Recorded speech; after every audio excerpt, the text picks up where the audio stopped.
মন প্রাণ দুটোই ঠান্ডা করবে আজকের এই তরমুজের জেলি রেসিপি। প্রথমেই সরি বলে নিচ্ছি, কারণ আজকে ভিডিওর কালারে একটু সমস্যা হতে পারে। এখানে আমি অর্ধেক পরিমাণ তরমুজ নিয়ে নিয়েছি। ভেতরে যে তরমুজের অংশটা থাকে ওটাকে ভালো করে বের করে নিয়েছি। এরপর দানাগুলোকে ভালো করে বেছে, এরপর একটি মিক্সিং জারের মধ্যে তরমুজগুলোকে দিয়ে মিষ্টির পরিমাণটা অবশ্যই বুঝে দেবে। এখানে আমি 2 চামচের মতো চিনি ব্যবহার করেছি। এরপর তরমুজের মিশ্রণটাকে দুবার ছেঁকে নেব, যাতে তরমুজের জেলি বানানোর সময় কোনো দানাদার অংশ না থাকে।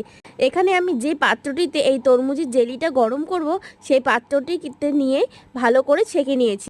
এরপর এখানে আমি আগার আগার পাউডার ব্যবহার করেছি। তোমরা চাইলে ভেজ জেলেটিনও ব্যবহার করতে পারো। এখানে আমি তরমুজের এই মিশ্রণটাকে একটা বলক আসা পর্যন্ত একটু জাল দিয়ে নেব। এর তরমুজের খোসার ভিতরে এই তরমুজের লিকুইড মিশ্রণটা দিয়ে 1 থেকে 2 ঘন্টার জন্য ফ্রিজে রেখে 2 ঘন্টা পর তোমরা হয়তো দেখেই বুঝতে পারছো যে কতটা সুন্দরভাবে জেলি তৈরি হয়েছে। আজকে রেসিপিটা কেমন লেগেছে অবশ্যই জানিও। ভালো লেগে থাকলে চ্যানেলটি সাবস্ক্রাইব করতে